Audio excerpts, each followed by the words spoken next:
NBC's Jesse Kirsch, who's monitoring the situation. He's in San Antonio, Texas, for us.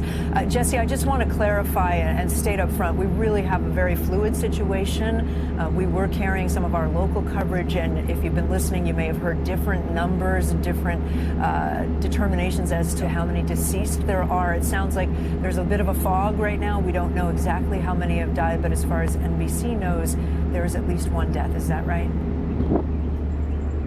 That's right, Kate. And again, going back to what we heard a short time ago from that press conference with officials in Midland, Texas, in the western part of the state, they say that there are at least 11 victims. That is the term they used, 11 victims. And they say there's one victim who is dead at the scene of this situation. We're also, at this point, trying to get further clarity on exactly what the status is of the at least one suspect in this incident. Authorities so far saying there is at least one suspect from this incident, saying that this male suspect, first they said was contained and then saying was detained.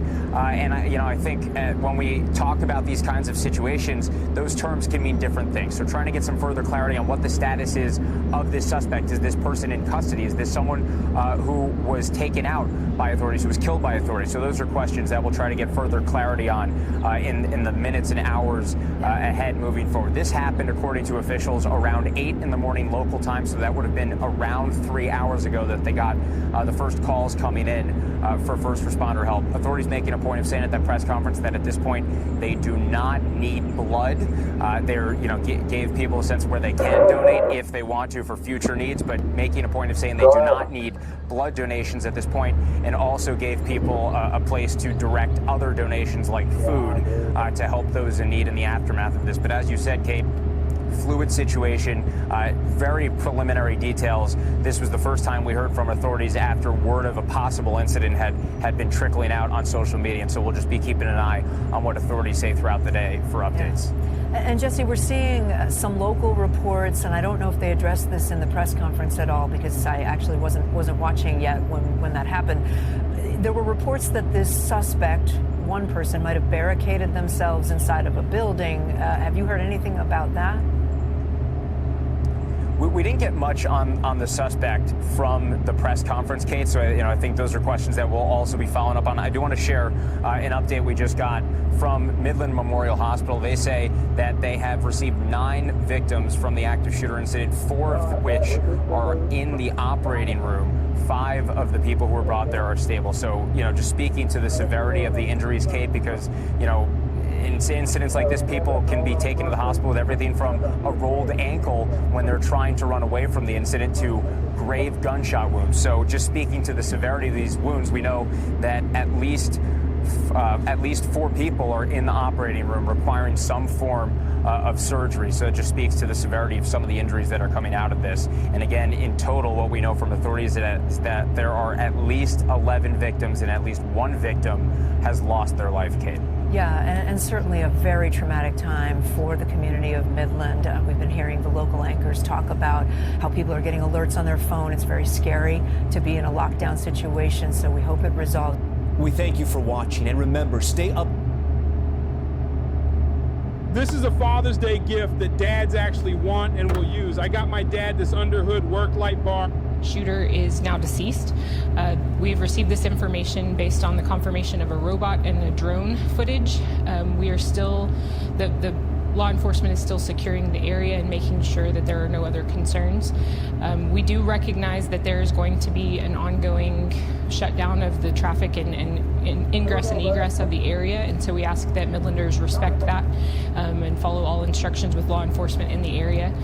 But we do want to confirm that the active shooter situation is resolved and the shooter is confirmed deceased.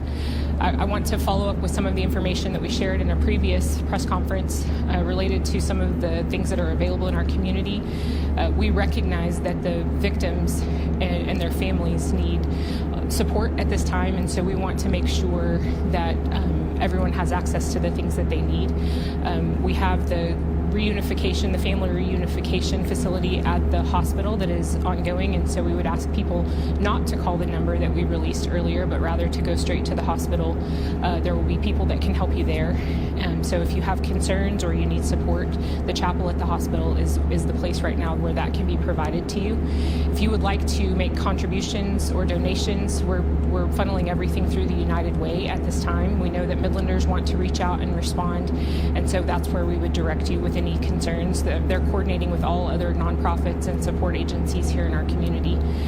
I want to say a huge thank you to our law enforcement. They have done extraordinary work today in pursuing this and in getting it resolved. There's a lot more work to be done, and there's a lot more strain and stress and sorrow for our community on that other side of this. So we recognize that. We're going to be continuing to work and to provide you any additional updates that we can.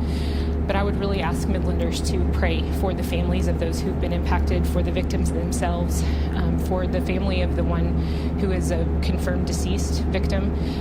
We want to provide support and prayer and continued thoughts for those families of those victims.